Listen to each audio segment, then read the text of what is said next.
चलिए माता जी स्टार्ट करती हूँ मैं। हाँ, सर्वप्रथम मैं सभी डिवोटीज को, वैष्णवास को हरे कृष्ण बोलती हूँ, उसका सादर प्रणाम करती हूँ और हृदय से मैं इस भक्त चरित्र सत्र में सभी का स्वागत करती हूँ। ओम नमो भगवते वासुदेवाय। ओम नमो भगवते वासुदेवाय। ओम नमो भगवते वासुदेवाय।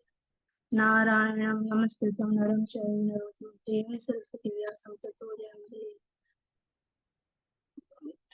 हे कृष्ण करुणा सिंधु दीनबंधु जगत्पते गोपेश गोपिका कांक्षी राधा कांत नमस्ते तप्ते कांचन गौरांगी श्री राधे वृंदावनेश्वरी कृष्णानुसुते देवी परमानंद। मैं सबसे पहले तो मैं अपने गुरुजनों का बहुत ही आभार और उनका धन्यवाद देना चाहूंगी, उन्होंने मुझे अपॉर्चुनिटी दी है राजा बलि महाराज के परिचय और उनको चरित्र का गुणगान करने के लिए मैं उनका बहुत हृदय से धन्यवाद करना चाहूंगी। और मैं राजा बलि की कथा को प्रारंभ करने से पहले श्रीमद् भगवद गीता अध्याय 9 के 17वें श्लोक से प्रारंभ करूंगी। पिता हमस्य जगतो माता धाता पितामह वेद्यम पवित्रम ओंकार ऋक्सांग यजुर्वेद। इसमें श्लोक में बोलते हमारे सभी के, चाहे हम कोई भी योनि में हो, पशु पक्षी सुर असुर, सभी के हमारे माता और पिता भगवान ओम पुरुषोत्तम भगवान ही है। तो इसी प्रकार दिति और अदिति दोनों बहनें दक्ष प्रजापति की बहनें थी। दक्ष प्रजापति की पुत्रियां थी और वो उनका विवाह मरीचि नंदन कश्यप मुनि से हुआ। तो जो माता दिति थी वो एक तरह से दैत्य प्रभाव की थी, असुरी स्वभाव था उनका। और जो माता अदिति थी उनका स्वभाव जो है सुशील था और वो दैवीय प्रकृति की थी। तो माता अदिति से सारे देवतागण पैदा हुए और माता दिति से 2 राक्षस पुत्र हुए, हिरण्याकश्यप और हिरण्याक्ष। फिर हिरण्याकश्यप के पुत्र हुए प्रहलाद, प्रहलाद के पुत्र हुए विरोचन, विरोचन के पुत्र हुए महाराजा बलि। तो महाराजा बलि के 100 पुत्र हुए थे, उनमें से सबसे श्रेष्ठ पुत्र वणासुर था। उनकी पुत्री रत्नमाला थी, जो कि बाद में द्वापर युग में जब कृष्ण भगवान ने अवतार लिया तो वही पूतना बनी, जिनका वध भगवान श्री कृष्ण ने किया। उनकी पत्नी थी विंध्यावली। महाराज बलि विराचन नाम साम्राज्य के सम्राट हुए, जिनकी राजधानी महाबलीपुरम थी। उनका राज्य पूरे दक्षिण भारत में फैला हुआ था। दक्षिण भारत का एक राज्य केरल है। यहाँ की ओणम का पर्व बड़े धूमधाम से नई फसल के उपलक्ष्य में मनाया जाता है और आज भी इस अवसर पर, इस त्योहार पर राजा बलि को वहां याद किया जाता है। तो आगे हम अब राजा बलि के थोड़े से चरित्र, उनके गुणों के बारे में चर्चा करेंगे। राजा बलि जो है, सबसे पहले तो वो आत्मनिवेदन के आचार्य थे। वो पूर्ण रूप से आत्मसमर्पित थे भगवान के श्री चरणों में और 12 महाजनों में से एक थे। और उनकी हमेशा वो जो है गौ ब्राह्मण हिताय चाहते। उनका प्रमुख गुण था गौ ब्राह्मण हिताय चाहते, हमेशा गौ और ब्राह्मणों की रक्षा किया करते थे। सहनशील थे, असुरी प्रभाव से, दैत्य समाज में रहते हुए भी वो असुरी प्रभाव से मुक्त थे। दयालु थे, उनका ऐश्वर्य और बल जो है अतुल्य था। क्यों था अतुल्य? क्योंकि उनके ऊपर हमेशा भृगु मुनि ब्राह्मणों भृगु मुनि के जो वंशज ब्राह्मण थे उनकी दया हमेशा उनके ऊपर रहती थी। तो उनके लिए उनके हमेशा यज्ञ हवन आदि करते रहते थे। तो वो सत्यनिष्ठ थे। और सबसे बड़ा गुण और कि वो विष्णु के परम उपासक थे, परम उपासक थे विष्णु भगवान के। आगे हम चर्चा करेंगे उनके जीवन काल की, कि कैसे उन्होंने इन्हीं गुणों के आधार पर और अपने गुरु और आचार्यों की कृपा के आधार पर अपने राज्य को जो है चारों तरफ फैलाना शुरू कर दिया। परंतु दूसरी तरफ जो है, जो हमारे देवतागण हैं वो हमेशा अपने भोग विलास में ही अपना समय व्यतीत करते थे और उनकी शक्तियां कम होती जा रही थी।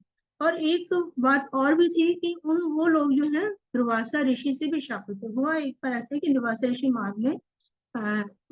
ऋषि को मार्ग में मिलते हैं राजा देवता इंद्र मिलते हैं, अपने रावत हाथी पर वो सवार थे। तो दुर्वासा ऋषि ने उनके गले में पारिजात पुष्प की माला डाली, पर उन्होंने उस माला का अपमान करते हुए उसको हाथी के गले में डाल दिया और हाथी ने भी उसको अपने पैरों के तले कुचल दिया। तो इससे दुर्वासा ऋषि बड़े क्रोधित हो गए और उन्होंने देवता उनके राजा इंद्र को जो है श्राप दे दिया कि तुम श्रीहीन हो जाओ और साम्राज्य राज्य साम्राज्य से तुम्हारा सब भविष्य में तुम्हारा राज्य साम्राज्य सब विनष्ट हो जाएगा।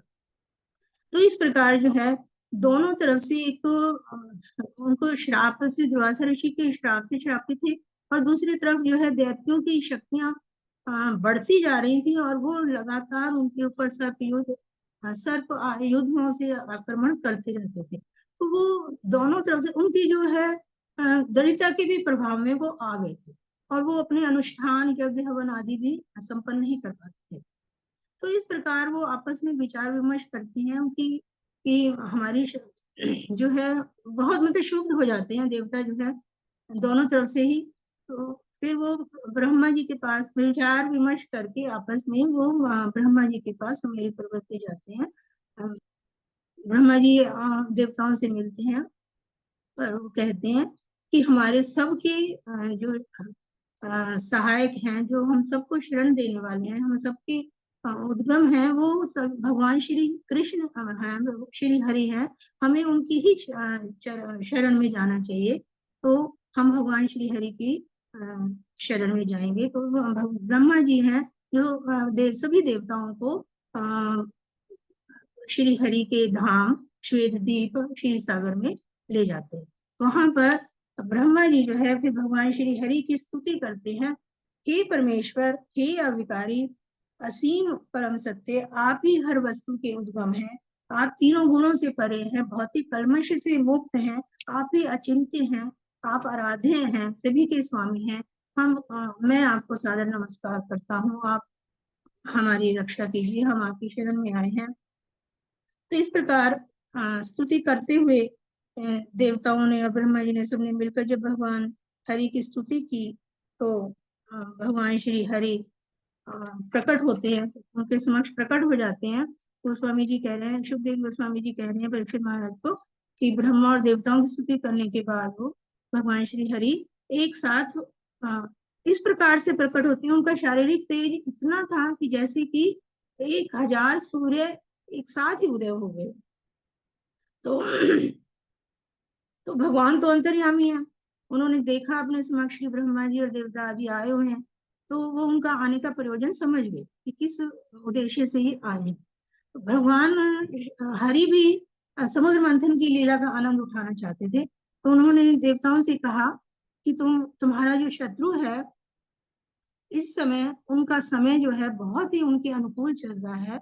तो तुम उनके साथ, जब शत्रु बलवान होता है तो उनके साथ संधि कर लेनी चाहिए। तुम अपने दैत्यों के साथ संधि कर लो और उनके पास समुद्र मंथन का प्रस्ताव लेकर जाओ। तो इस प्रकार भगवान की बात सुनकर देवता लोग सारे राजा बलि जो दैत्यों के स्वामी हैं उनके पास जाते हैं, उनकी सभा में जाते हैं। जो फिर राजा बलि जो है अपने साथियों के साथ शंबा यानी नेमी आदि के साथ अपनी सभा में बैठे हुए थे, उनके सामने संधि प्रस्ताव रखते हैं। वो संधि को मान लेते हैं, संधि करने के लिए तैयार हो जाते हैं और समुद्र मंथन के लिए भी तैयार हो जाते हैं। तो समुद्र मंथन का पहले से ही देवताओं को मार्गदर्शन भगवान श्री हरि ने दे दिया था कि तुमने समुद्र मंथन करने के लिए समुद्र में लता पत्र आदि औषधि आदि डालनी है और समुद्र से जो भी प्राप्त चीजें होंगी उनके लिए तुमने लोभ नहीं करना, परंतु और विष जब निकलेगा उसे भयभीत भी नहीं होना। इस प्रकार देवताओं को पहले से ही समझा देते। तो अब जो है दैत्य जो है मिलकर समुद्र मंथन का आयोजन करते हैं और लता पत्र आदि डालते हैं। तो और मंदराचल पर्वत को उठाने की कोशिश करते हैं दोनों मिलकर, दैत्य और देवता, परंतु वो नहीं उठा पाते, वो घायल और कुचले जाते हैं। भगवान शंकर ये देखते हैं तो वो अपनी खुद ही स्वयं ही उठाते हैं और उसको क्षीर सागर के जल तक ले जाते हैं।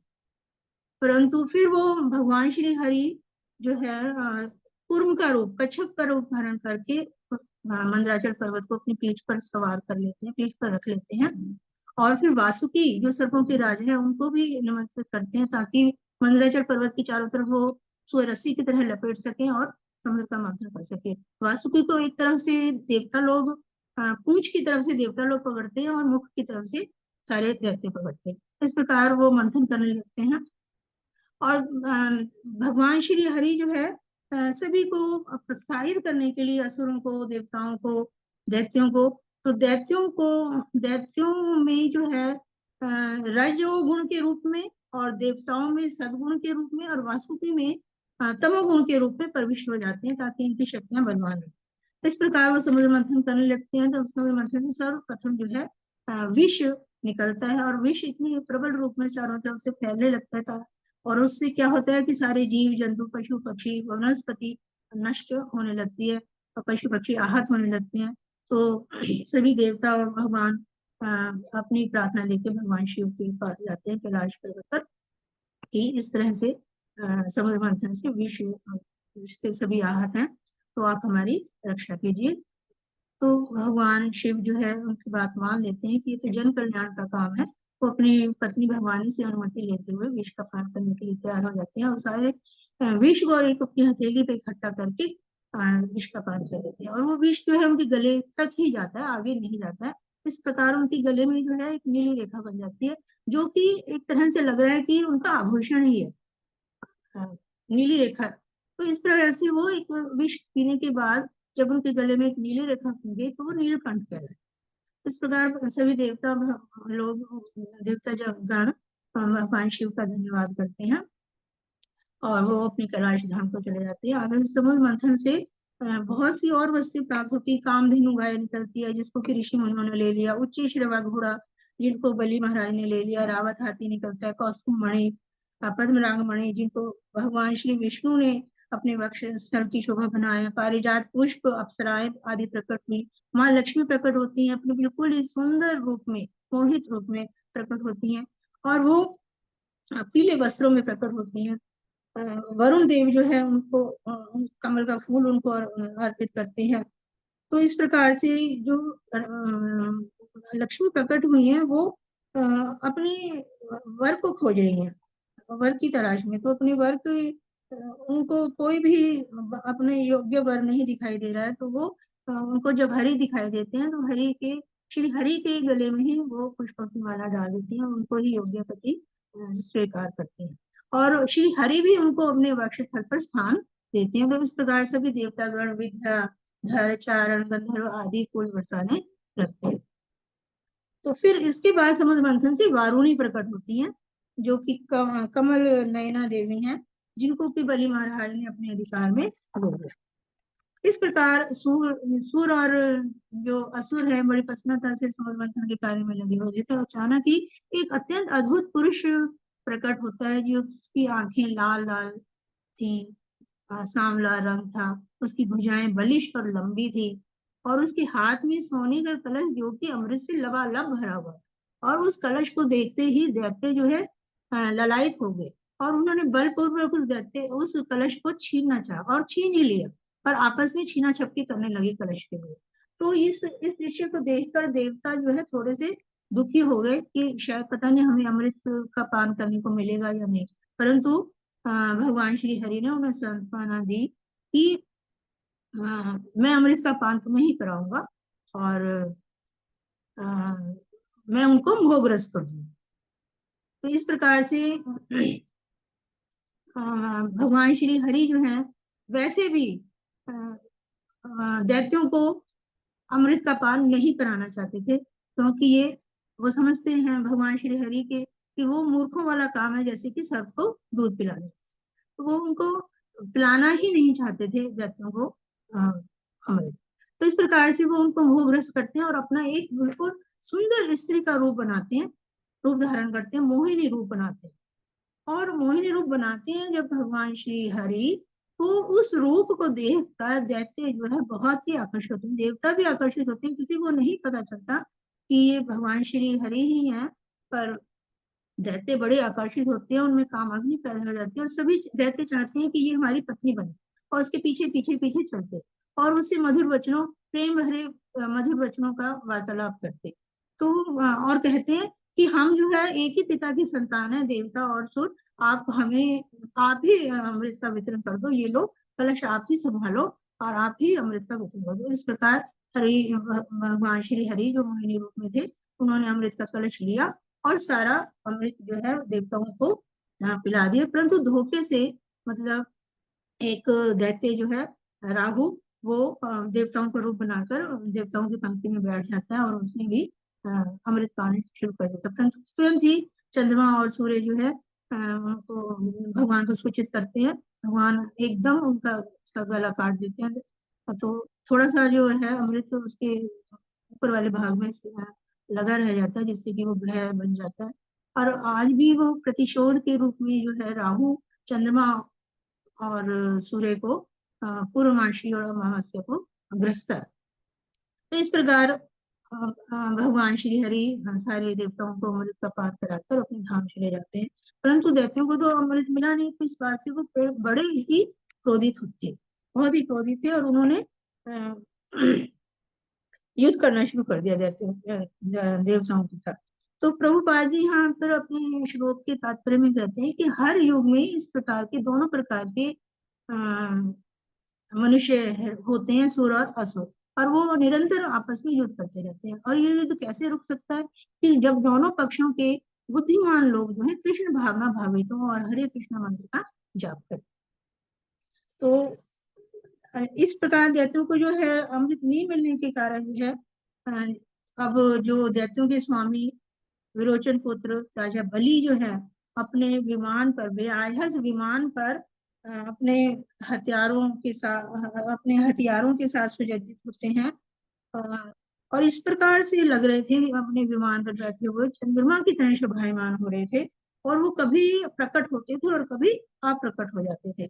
और अपने पूरी असुर सेना नायकों के साथ वो सारे उनके असुर सेना नायक भी अपने अपने रथों पर बैठे हुए थे, जैसे कि शुंभ है, निशुंभ है, बाणासुर, विमोचन, विमोची आदि, ये सभी अपने अपने रथों पर मिलकर राजा बलि का साथ दे रहे थे, देवताओं के विरुद्ध युद्ध कर रहे थे। तो इस प्रकार देखते हैं कि राजा बलि जो है इंद्र से प्रत्यक्ष रूप में लड़ाई कर रहे थे, युद्ध कर रहे थे, और सूर्य देव जो है विरोचन से प्रत्यक्ष रूप में लड़ाई कर रहे थे। राजा बलि ने इंद्र के ऐरावत हाथी पर, उसके रथ पर, घुड़सवारों पर पता नहीं मतलब सैकड़ों बाण मारे, पर राजा देवेंद्र ने उनको सबको क्षत विक्षित कर दिया, खंड खंड कर दिया।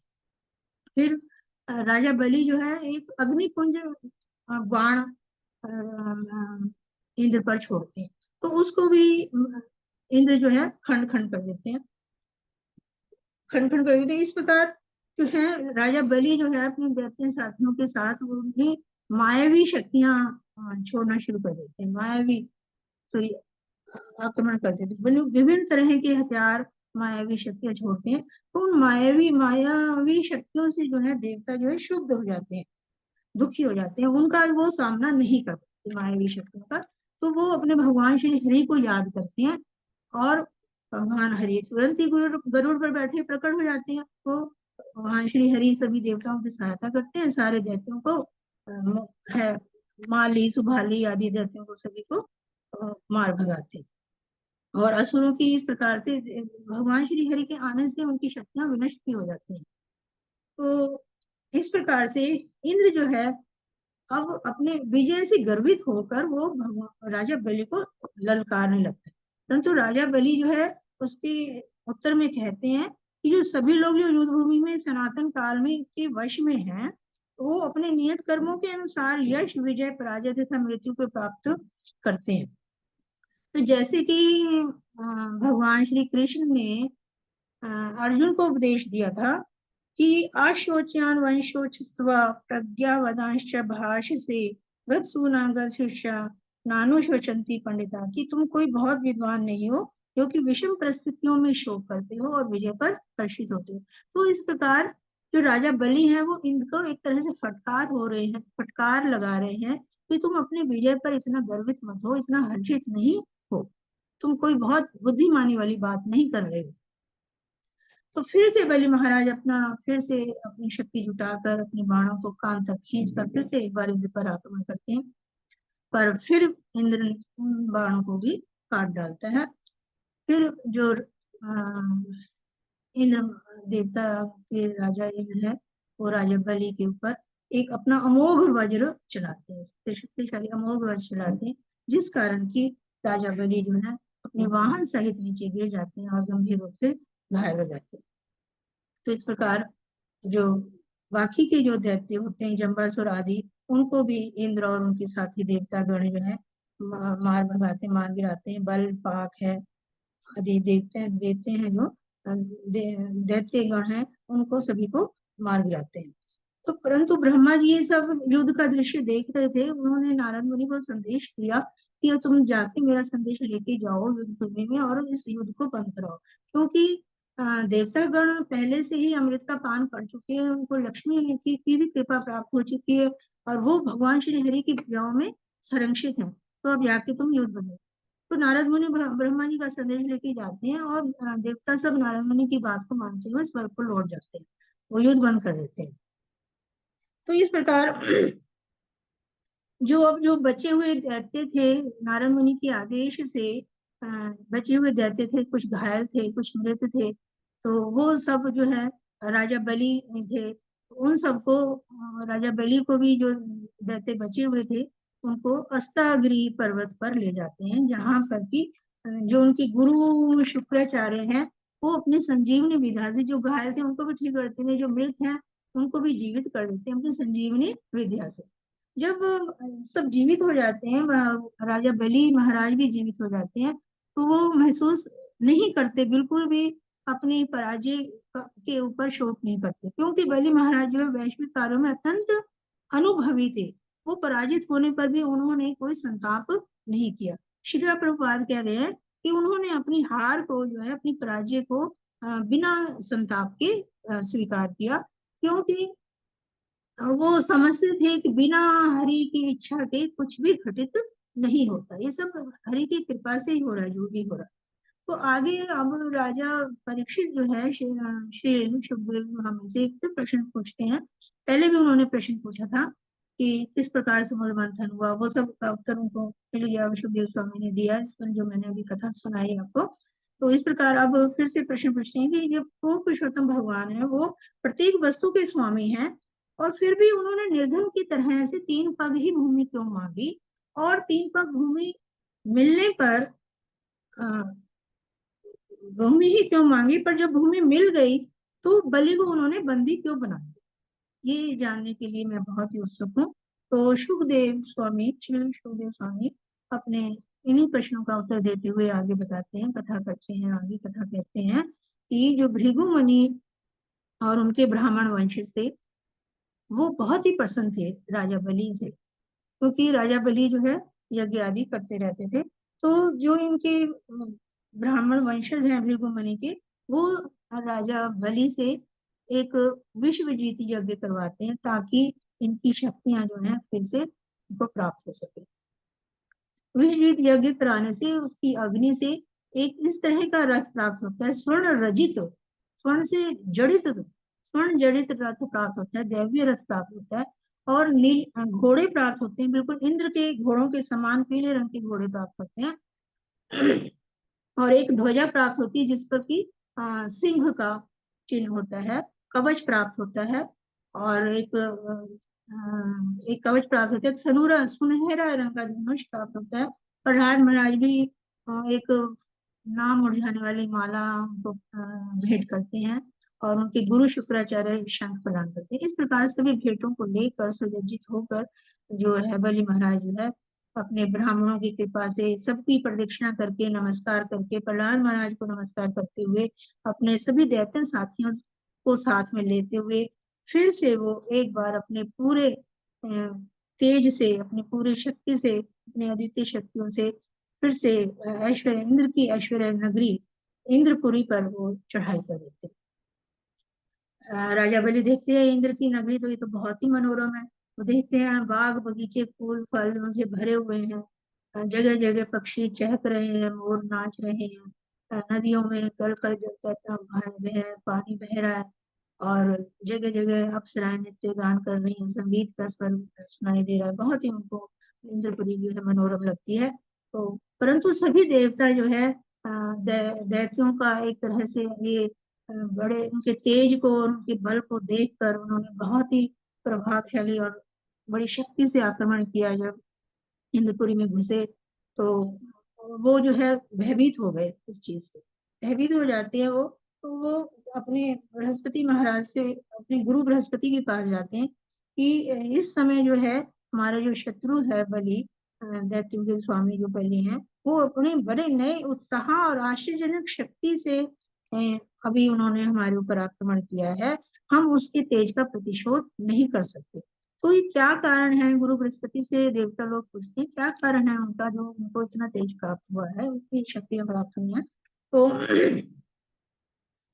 तो वो बताते हैं गुरु बृहस्पति जी कि ये उनके जो भृगु मुनि के वंशज के ब्राह्मण है, ये उनकी कृपा है, ये उनसे बहुत प्रसन्न है, बलि महाराज से वो बहुत प्रसन्न है।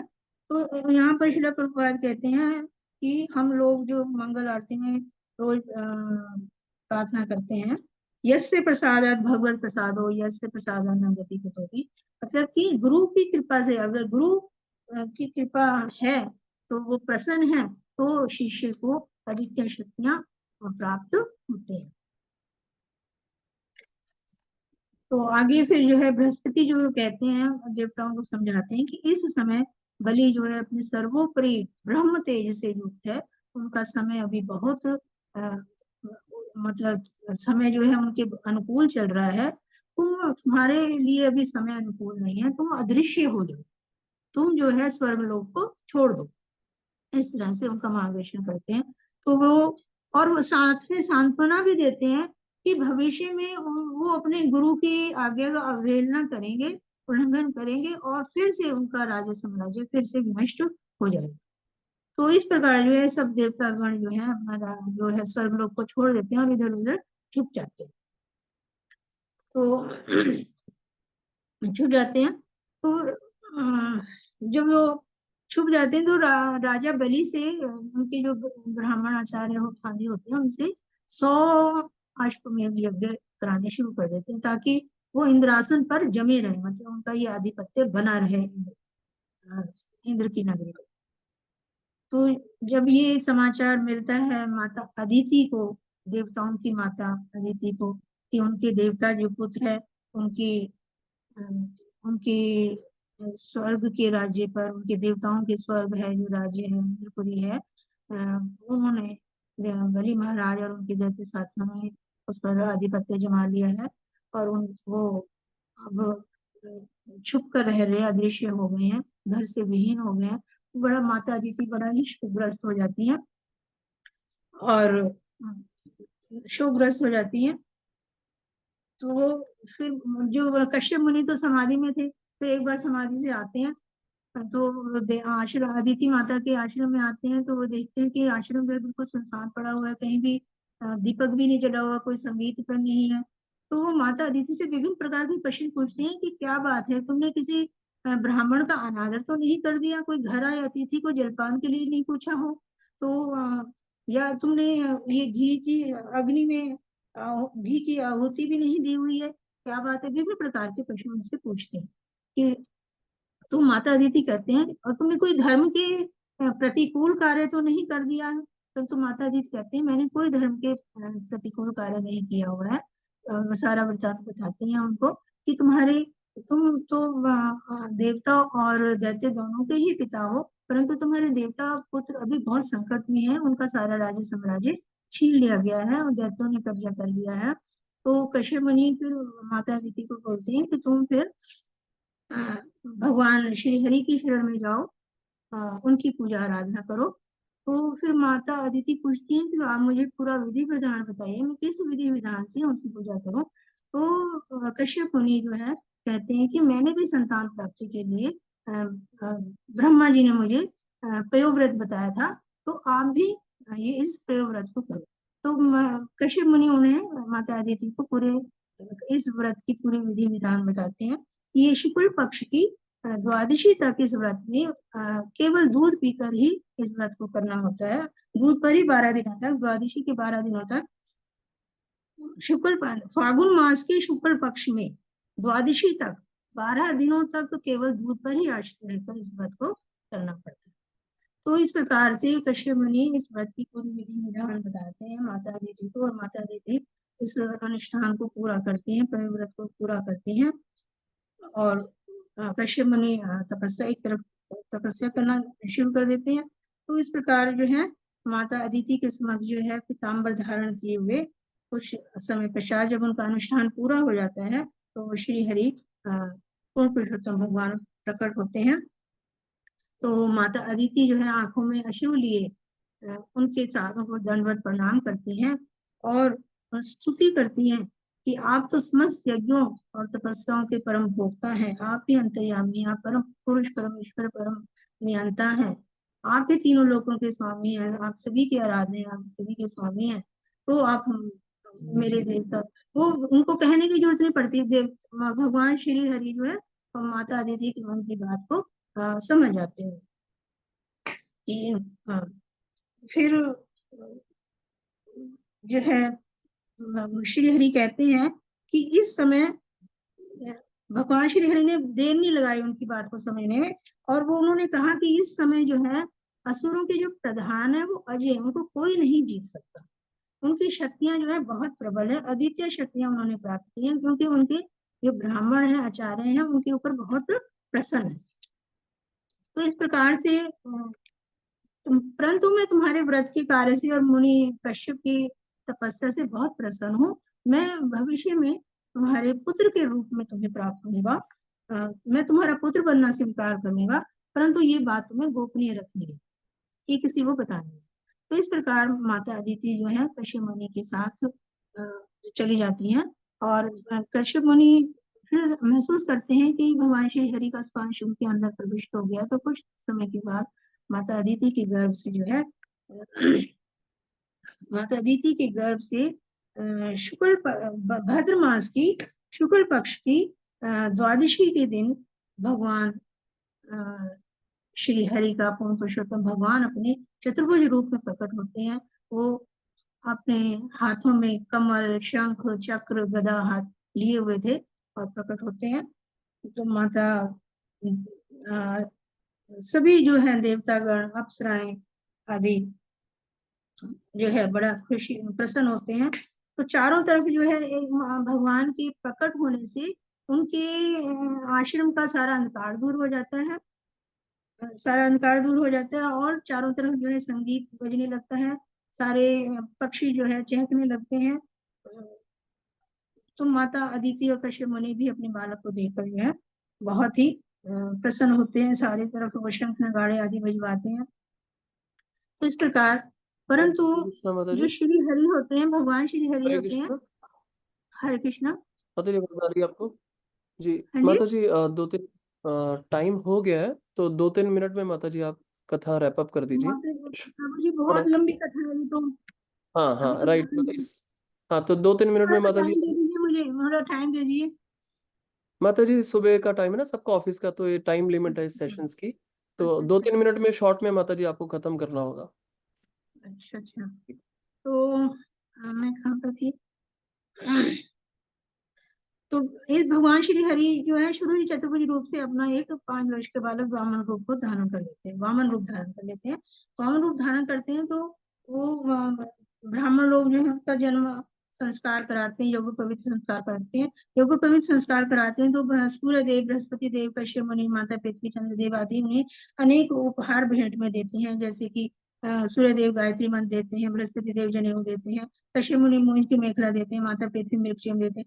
इस प्रकार माता अदिति उनको कौपीन और ओढ़ने के वस्त्र देती हैं, और देवता उनको छत्र देते हैं, ब्रह्मा जी कमंडल देते हैं, सब ऋषि उनको कुशा घास देते हैं। इस प्रकार उनका योग पवित्र संस्कार पूरा होता है, और यक्षराज कुबेर जो है उनको भिक्षा पात देते हैं, और प्रथम भिक्षा जो है उनको माता भगवती देती हैं। इस प्रकार जो है ब्रह्मचारियों में श्रेष्ठ लग रहे थे वामन देव, जो है बहुत ही तेजस्वी और अदित्य लग दिखाई दिए। इस प्रकार जो है ब्राह्मण देव जो सभी उपहारों को से सुजजित होकर वो अपने लक्ष्य की तरफ राजा बलि के ऊपर कृपा करने के लिए नर्मदा नदी की ओर चल पड़ते हैं, जहां पर भी वो अपना 100वां यज्ञ पूरा कर रहे थे। भृगुवंशी के ब्राह्मणों और पुरोहित सहित और वो आचार्य सभी बामन देव को देखकर दूर से आते हुए देखते हैं जब बलि महाराज, तो वो उनको ऐसा लगता है कि पास में कोई जैसे कि सूर्य उदय हुआ है। तो सभी बलि महाराज को सादर नमस्कार करते हैं, उनको बैठने के लिए आसन देते हैं। तो इस प्रकार फिर है राजा बलि की पत्नी जो है उनके लिए चरण पखारने के लिए जल लेकर आती है सोने के कलश में। तो राजा बलि जो है उनके चरण पखारते हैं और उस जल को अपने सिर पर शिव जी का अनुसरण करते अपने सिर पर धारण करते हैं। तो इस प्रकार बलि महाराज जो है कहते हैं कि आप हमारे घर पधारे हैं, आपके पधारने से जो है हमारे पूर्वज तृप्त हो गए हैं, हमारा वंश पवित्र हो गया, हमारे हमारे जो है हमारा यज्ञ भी जो हो रहा था वो पूर्ण हो गया है और पृथ्वी पवित्र हो गई है। इस प्रकार बलि महाराज कहते हैं फिर आप बिना संकोच मांगे हे ब्राह्मण देव आप क्या चाहते हैं। उनके आगे बहुत से प्रस्ताव रखते हैं, आप गाय ले सकते हैं, कोई प्रदीप ले सकते हैं, ब्राह्मण कन्या गाय हाथी घोड़े जो भी मांग सकते हैं। तो बलि महाराज जो है कि मधुर वचनों को सुनकर और वो धार्मिक सिद्धांतों के अनुकूल चल रहे थे, वो बड़े पावन देव बड़े प्रसन्न होते हैं और कहते हैं तुमने बिल्कुल अपने जो दादा प्रहलाद की तरह और अपने वंशज के अनुरूप ही आचरण किया है, मैं तुमसे बहुत प्रसन्न हूँ। इस प्रकार से परंतु श्रील प्रभुपाद अपने तात्पर्य में कहते हैं कि भगवान देव जी शिक्षा देते हैं यहाँ पर कि ब्राह्मण को किसी भी ब्राह्मण को अपनी आवश्यकता से अधिक नहीं मांगना चाहिए। और वो तुम्हारे फिर राजा बलि कहते हैं, राजा बलि को वामन देव कहते हैं तुम्हारे वंश में किसी ने भी कोई कंजूसी नहीं दिखाई है दान देने में, बहुत ही यशस्वी रहे हैं। इस प्रकार से जो है जो वामन देव होते हैं केवल उनसे 3 पग भूमि की याचना करते हैं कि बस मैं अपने पैरों की नाप की मैं केवल 3 पग भूमि ही और चाहता हूँ। तो बलि महाराज बोलते हैं कि मैं तो तीनों लोगों का स्वामी हूँ, समूचा दीख तुम्हें दे सकती हूँ, तुम हे बालक तुम मुझसे इतना इतना सा ही क्यों मांग रहे हो। तो वो कहते हैं मेरे घर में जो भी आता है मांगने वो दूसरे घर में फिर उसको मांगने की आवश्यकता नहीं पड़ती। तो श्री प्रभुपाद कहते हैं अपने कि इंद्रियों को वश में रखकर एक ब्राह्मण को थोड़े से समय ही संतोष करना चाहिए। असंतोष जो है जन्म चक्र के जाल में जन्म मृत्यु के चक्र में फंसाता है। तो हमें इस चक्र से बचने के लिए प्रभुपाद कहते हैं हमें हरे कृष्ण मंत्र का जाप करना चाहिए, कीर्तन करना चाहिए। तो ब्राह्मण देव बोलते हैं वामन देव बोलते हैं कि मेरे को केवल 3 ही पग भूमि चाहिए, मैं उसी से ही संतुष्ट हो जाऊंगा। इस प्रकार बलि महाराज सुनकर हंसते हैं और अपना जल का पात्र उठाकर संकल्प लेने को तैयार होते हैं। परंतु शुक्राचार्य जो है उनका विरोध करते हैं कि ये ब्राह्मण के हित ये इसके देवताओं के हितैषी हैं, सारी भूमि तुमसे छीन कर और देवताओं को दे देंगे।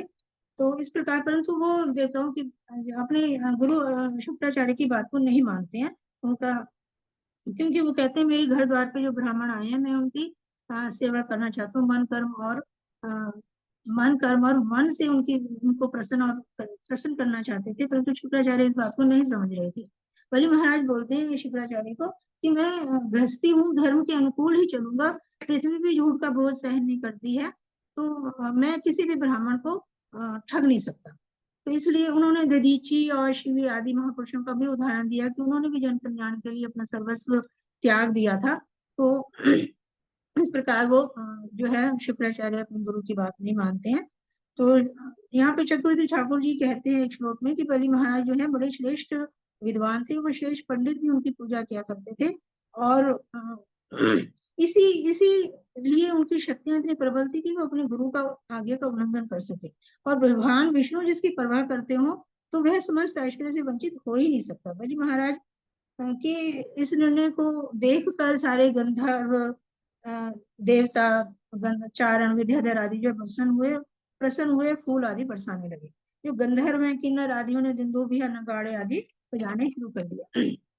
इस प्रकार पूर्ण पुरुषोत्तम भगवान जी ने जो वामन रूप में थे उन्होंने अपना विस्तार करना शुरू कर दिया, अपना विश्व रूप दिखाया। और वो ये चाहते थे, बलि महाराज को दिखाना चाहते थे कि इस ब्रह्मांड की प्रत्येक वस्तु पृथ्वी अन्य लोक आकाश दिशाएं समुद्र सुर असुर सभी मनुष्य ऋषिगण सब पहले से ही मेरे में समाहित है। तो कुछ भी कोई मुझे नहीं दे सकता, मैं ही हर वस्तु का मूल स्रोत हूँ, मैं ही आदि पुरुष हूँ। तो इस प्रकार से भगवान जो है जो वो देखते हैं राजा बलि कि भगवान ने, श्री हरि ने, उनके विष्णु रूप ने उनके हाथों में सुदर्शन चक्र पकड़ा हुआ है, गदा तलवार आदि पकड़ी हुई है, शंख पकड़ा हुआ है। और वो देखते हैं कि उन्होंने फिर एक पग से सारी संपूर्ण पृथ्वी को और अपने शरीर को आकाश से और भुजाओं से चारों दिशाओं को ढक लिया, और दूसरे पग से ही सारे सातों लोग, उच्च लोग सातों लोगों को नाप लिया, और तीसरे पग के लिए कोई भूमि शेष नहीं बचे। इस प्रकार ब्रह्मा जी देखते हैं तो ब्रह्मा जी भी उनका, वामन देव का पूजन करने के लिए आते हैं, अपना जल निकालते हैं कमंडल से और भगवान श्री हरि के चरणों को पखारते हैं, और वही जल जो है गंगा में परिणत होता है, और वही जल जो है गंगा बनती है, और वो तीनों लोकों में आज तक बह रहा है। तो इस प्रकार भगवान जो है अपना सर्वव्यापक रूप को छोड़कर, छोटा करके अब अपना फिर से आदि रूप ग्रहण कर लेते हैं। और परंतु फिर से बलि महाराज की जो है सभी दैत्य साथी जो है खुद हो जाते हैं कि ये जो बलि महाराज तो हमारे बड़े अच्छे थे, सत्य पर दृढ़ रहते थे और बड़े दयालु थे, तो वो क्रोधित होकर वामन देव पर आक्रमण करते हैं। परंतु भगवान विष्णु के पार्षद उनका पूरा सामना करते हैं, और उनके पार्षद होते हैं नंद, सुनंद, जय, विजय, प्रबल आदि सब उनके ऊपर उनको मार भगाते हैं असुरों को। परंतु फिर शुक्राचार्य को राजा बलि को अपने गुरु शुक्राचार्य का श्राप याद आता है कि उन्होंने हमें श्राप दिया था कि हम सब नष्ट हो जाएंगे। तो वो अपने दैत्य साथियों को युद्ध करने से मना करते हैं, और उनको समझाते हुए कहते हैं कि जो कोई भी व्यक्ति मानवीय प्रयासों से श्री हरि को प्राप्त नहीं कर सकता। जो जो समस्त जीवों को सुख और दुख देने वाले हैं, किसी भी जड़ी बूटी या किसी भी बुद्धि से भगवान श्री हरि को प्राप्त नहीं कर सकता कोई भी। तो राजा बलि के आदेश से सारे दैत्य जो है नीचे ब्रह्मांड के निचले लोकों में चले जाते हैं। तो इस प्रकार जो है जो गरुड़ थे, भगवान गरुड़ पे सवार थे, तो प्रभुपाद कहते हैं कि गरुड़ जो है भगवान की आंतरिक इच्छा को जान जाते हैं, और वो महाराज बलि की सहिष्णुता और भक्ति को दिखाने के उद्देश्य से उन्होंने वरुण पाश से राजा बलि को बंदी बना लिया। और परंतु फिर भी राजा बलि जो है अपने निर्णय पर अटल थे। वो अपने जो अपने क्योंकि वो भगवान श्री हरि के चरणों में थे, वो जो श्री हरि के चरणों में हो तो उनको माया जो है कोई भी चाहे कष्ट दे, वो उनके चरणों से विमुख नहीं होते। वामन देव फिर आगे बोलते हैं कि आपने मुझे अपने वैभव पर गर्वित होकर, अपने मिथ्या अहंकार से, मिथ्या प्रतिष्ठा में आकर आपने 3 पग भूमि देने का वायदा किया था, वचन दिया था, परंतु मैंने तो 2 पग में ही सारे ब्रह्मांड को घेर लिया, अब मैं तीसरा पग कहाँ रखूं। तो बलि महाराज फिर से बोलते हैं कि मैं अपने वचन को झूठा नहीं होने दूंगा, मेरे पास अभी भी एक संपत्ति, मेरा शरीर बचा है, तो मैं तीसरा पग जो है, अपना तीसरा पग कमल रूपी चरण जो है मेरे मस्तक पर आप रख दे। तो जो है तो राजा बलि जो है बड़े ही अपने आप को मतलब गर्वित महसूस करते हैं कि मुझे भगवान श्री हरि के चरणों का स्पर्श प्राप्त हुआ है। वो अपने भाग्य की प्रशंसा कर रहे थे, इसी भाग्य की प्रशंसा कर रहे थे कि मुझे उनका विशेष अनुग्रह प्राप्त हुआ है। वो भगवान की गुप्त राशि को समझते थे। तो जब वो अपने भाग्य की सराहना कर रहे थे, तभी प्रहलाद महाराज जो है एक तरह से प्रकट होते हैं, और वहां चंद्रमा की तरह प्रकट होते हैं, पीताम्बर धारण किए। प्रहलाद महाराज जो है वामन देव को नमस्कार करते हैं, और उन्होंने, बलि महाराज ने प्रहलाद महाराज को प्रणाम किया। प्रहलाद महाराज बोलते हैं कि वामन देव को कि आपने जो बलि से इंद्र पद का ये सारा ऐश्वर्य छीन लिया, तो एक तरह से आपने इसके ऊपर, बलि के ऊपर एक तरह से महान अनुग्रह किया है, क्योंकि अति जो ऐश्वर्य होता है वो एक भ्रमित करता है, वो भक्ति में भ्रामक होता है, भ्रामक हो जाता है, भक्ति के पद में बाध्य होता है।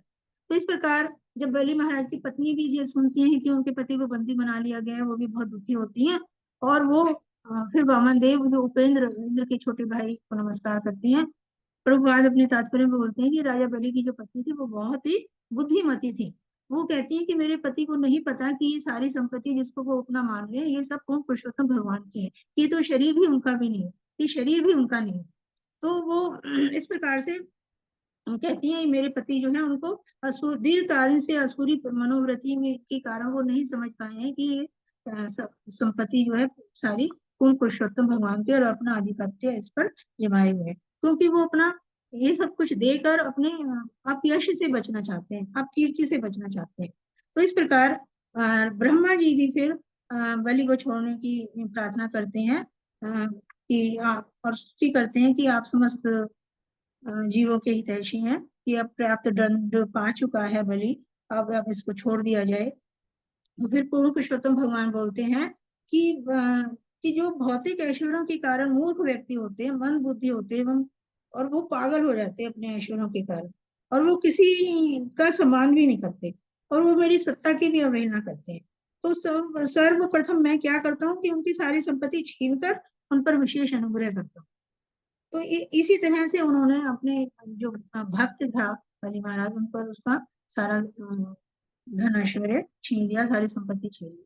तो बलि महाराज अपना धन विहीन होने पर भी, मित्रों द्वारा अपमानित होने पर, गुरु द्वारा शापित होने पर, वरुण पाश में बांधे जाने पर भी वो अटल रहे, अपने निर्णय पर अटल रहे। उन्होंने सत्य का साथ नहीं छोड़ा, अपने वचन के साथ रहे। वामन देव जी बोलते हैं कि बलि महाराज की सहन शक्ति को देखते हुए वो उनको वरदान देते हैं कि वो सावर्णी मनु में के काल में स्वर्ग के राजा इंद्र बनेंगे, और उन्हें मैं भी फिलहाल मतलब वर्तमान में वो सूतल लोक में रहेंगे। सूतल लोक को मैंने विश्वकर्मा को निर्देश देकर वो स्पेशल विशेष रूप से उनके लिए निर्मित करवाया है, जो कि विभिन्न व्याधियां, थकान, आलस्य और पराजय से मुक्त है। तुम शांति पूर्वक वहां पे रहो, मैं तुम्हारा हमेशा रक्षा करता रहूंगा, तुम्हारा कल्याण हो। और तुम्हें अगर तुम्हारी आज्ञा का कोई उल्लंघन भी करता है तो मैं उसका वध कर दूंगा, और मैं तुम्हारे द्वार पर हमेशा उपस्थित रहूंगा, ताकि तुम मेरे दर्शन हमेशा कर सको। तो इस प्रकार बलि महाराज जो है भगवान शिव की, ब्रह्मा की, सारे देवताओं की, सॉरी, ब्रह्मा जी की, शिव जी को नमस्कार किया उन्होंने, और नागपाश से मुक्त हुए, और वो सूतल लोक को चले जाते हैं। तो फिर वामन जी जो है माता अदिति को और इंद्र को उनका स्वर्गलोक लौटा देते हैं। और इस बार बलि महाराज की जीवन से हमें शिक्षाएं मिलती है, आत्मसमर्पण की भावना की शिक्षा मिलती है, और हमें गौ ब्राह्मण हिताय च बनना चाहिए, सत्यनिष्ठ के साथ चलना, अपने वचनों का पक्का होना चाहिए। और हमारे पास आज जो भी धन संपदा ऐश्वर्य है, उसको हमें अपनी संपत्ति ना मानकर पूर्ण पुरुषोत्तम भगवान की ही संपत्ति मानना चाहिए। उस पर अहंकार बिल्कुल भी ना करें, नहीं करना चाहिए, अहंकार नहीं करना चाहिए। कि ये हमने हमने कमाया, इतना धन हमने कमाया, ये घर मकान हमने बनाया। तो ये इस प्रकार का जो गर्व करना, अहंकार करना बिल्कुल भी ठीक नहीं है। इसको नहीं करना, भगवान की, इसको सब कुछ भगवान के द्वारा ही प्रदत्त समझना चाहिए, और हमें भगवान की शरण ग्रहण करनी चाहिए, क्योंकि भगवत गीता में भी भगवान श्री कृष्ण अर्जुन को बोल रहे हैं कि हमें सर्वधर्मान् परित्यज्य मामेकं शरणं व्रज अहं त्वां सर्व पापेभ्यो मोक्षयिष्यामि मा शुचः। हरे कृष्ण। वाञ्छाकल्पतरुभ्यश्च कृपा सिन्धुभ्यश्च पतितानां पावनेभ्यो वैष्णवेभ्यो नमो। मेरे से कोई त्रुटि होगी